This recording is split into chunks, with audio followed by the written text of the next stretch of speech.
c'est comme je l'ai dit, il y a un problème. On n'a pas de contact particulier. Donc, voilà, on regarde la situation. On suit. Voilà, je ne peux pas vous donner plus de détails. Voilà, on suit. Donc, jusqu'à présent, vous n'avez pas eu l'occasion de discuter avec le président Alassane Ouattara? Au début, on a échangé un peu au téléphone. Il m'a envoyé des émissaires même, il faut le reconnaître. On a discuté, on espérait que les choses aillent dans le bon sens. Mais peut-être qu'on n'a pas accédé à certaines choses, je ne sais pas. Mais nous ne pouvons pas nous mettre dans une certaine moule. Voilà, nous sommes venus avec une vision, un objectif, et nous avons une mission. Donc, tant qu'on sera dans notre moule, on sait qu'on aura des difficultés avec certains. Donc, on ne sait pas ce qui s'est passé. Sinon, il y avait le contact, mais ça s'est rompu. Et avec les gens qui ont commencé à partir là-bas, ceux qu'on recherche, il n'y a pas eu de coopération. Jusqu'au jour d'aujourd'hui, c'est ce qu'on observe. Aujourd'hui, il y a eu des incidents à la frontière avec la Côte d'Ivoire. On parle donc de soldats burkinabés qui sont détenus par la partie ivoirienne et vice-versa. Alors, quelle est la situation sur ce plan? C'est quelques incidents mineurs. Ça, ce n'est pas un problème pour nous. Retenez que nous sommes en guerre. Donc ça, ce n'est pas des incidents à nos yeux. Vous ne pouvez pas comprendre ce que j'ai dit, mais nous sommes en guerre. Et nous sommes préparés à tout. Donc ça, ce n'est pas des incidents. C'est mineur. Vous confirmez qu'il y a des soldats qui sont détenus de part et d'autre? Oui, la dernière fois, pendant l'opération, il y a un soldat et puis un VDP que les forces ivoiriennes ont appréhendé. On est échevés à Abidjan là-bas. Avant ça, il y a 2 gendarmes aussi ivoiriens qui avaient fait incursion. Mais il y a eu plusieurs incursions. Je pense que la dernière fois à la rencontre, ils les ont amenés, les fiches avec tous les noms. Il y a eu plus d'une vingtaine de fois où les forces ivoiriennes sont rentrées sur le territoire. Mais bon, on n'a jamais pris garde. Mais les 2, c'était un cas particulier. Voilà pourquoi on avait pris, pour question de renseignement. Et donc, ils ont aussi, pendant l'opération du 15e bataillon, 2 soldats sont allés pour payer de la cigarette, je crois, dans un village curieusement habité, à 2 km de la frontière. Et les forces ivoiriennes les ont pris. Mais je suis curieux de voir qu'ils étaient présents, ils ont pu appréhender les 2 soldats et que tous ces terroristes qui sont rentrés, ils n'ont pas réagi. Donc, c'est un incident isolé. Nous, on continue le combat.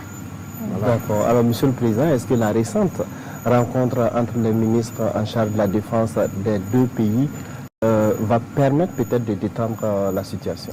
On espère. Mais je dirais que la balle est dans leur camp. Voilà, ils ont souhaité la rencontre, on n'a pas refusé. Ça s'est bien passé, ils ont eu des échanges. On les regarde maintenant. Voilà. Il y a des gens qui sont poursuivis, qui sont là-bas, il y a des gens qu'on va poursuivre. Il y a eu quand même, ils ont eu des échanges francs. On les regarde maintenant. Monsieur le Président, autre incident diplomatique, si je peux l'affirmer ainsi, 3 personnalités françaises déclarées persona non grata sur le territoire burkinabé pour activités subversives. Que reproche-t-on concrètement à ces 3 Français? Vous savez, quand on dit activités subversives, les gens sont très malins et très intelligents dans leurs manœuvres. Aujourd'hui, ils ont beaucoup de plans pour déstabiliser le Burkina. Il y a l'élimination physique, voilà. Il y a peut-être la manipulation d'une frange armée. Il y a aussi, à travers les médias, vous, voilà. Et la diplomatie des pays, ça participe. Alors, c'est de dire même à travers ça aux gens de faire très attention. Certaines organisations qui sont ici, qui se font financer par certains pays. Pourquoi? À cause de vos beaux yeux qui vous donnent l'argent. Et ensuite, on vous demande donc des rapports sous tel format, vous le faites. Ils sont en train de pénétrer le monde de la culture. On les suit. Voilà. Certains artistes, voilà, ainsi de suite. On suit tout. Ils sont en train de pénétrer le monde des médias. On suit pour que vous relayez ce qu'ils veulent, comme je le disais tantôt. Voilà. Donc, il y a beaucoup d'activités subversives qui se passent. Donc, on n'est pas dupe et il faut que les gens arrêtent. Parce que vouloir manipuler le peuple pour les retourner, il faut qu'ils arrêtent ça. Ça sera difficile et nous n'aurons pas la langue dans la poche. Au moment venu, on va aussi expliquer au peuple ce qu'il y a passé. Actuellement, c'est l'art de manipuler. Tout leur espoir, c'est de pouvoir manipuler la population, faire baisser la ferveur, pour que le peuple ne soutienne pas la transition et qu'ils puissent atteindre leur fin. Et nous allons combattre ça. Alors, quelle appréciation vous faites des récents propos tenus par le général français Lecointre? Oui, nous avons suivi. Et ils préparent la mentalité de leur peuple au cas où ils doivent intervenir, venir physiquement ici pour qu'on combatte. Donc, ils ont commencé à préparer. Ce n'est pas maintenant. L'année passée, le président Macron a tenu certains propos. Moi, je m'attendais à ce que les journalistes débattent sur ça, éclairer la lanterne des Burkinabés, éduquer les Burkinabés. Parce que le journalisme, ce n'est pas juste critiquer le pouvoir ou voilà, donner des informations sur qu'est-ce qui ne va pas. Vous avez la chance d'être journaliste en temps de guerre. Il faut participer à éduquer le peuple, à éveiller le peuple, parce que nous avons un ennemi. C'est ceux qui veulent nous réduire à l'esclavage. C'est votre rôle de le faire. Voilà, ce général a fait sa sortie. Je ne sais pas jusqu'à aujourd'hui, est-ce que les gens ont eu des débats assez pointus pour expliquer à la population quel est l'objectif de l'impérialisme. Ils ne sont pas d'accord qu'on se décolonise. Ils veulent nous recoloniser. Le terrorisme est là. Ils savent qu'on va vaincre le terrorisme. Et donc, ils se disent maintenant, si jamais on arrive à vaincre le terrorisme, il faut qu'ils se préparent pour venir physiquement nous recoloniser. Parce qu'ils ne sont pas d'accord qu'on soit décolonisé. Parce que c'est leurs intérêts. C'est à travers nous qu'ils vivent. Donc c'est ça aussi. Il faut que les journalistes participent à ça. Maintenant, le débat ne se passe pas sur ça. Qu'on le veuille ou pas, on est en guerre. On doit chanter les louanges de nos soldats. On doit chanter les louanges de nos héros. On doit les accompagner. Et on doit expliquer au peuple ce que c'est que l'impérialisme. Comment ils veulent nous coloniser. Comment ils veulent nous maintenir dans la misère. Pour qu'eux, ils vivent. Pour que le peuple se réveille. Nous, on n'est pas là pour endormir le peuple. Et piller, faire ce qu'on a fait. On veut que le peuple se réveille. Qu'ils comprennent qui sont leurs ennemis. Et ça, c'est le travail du journalisme aussi. Dans ces temps de guerre.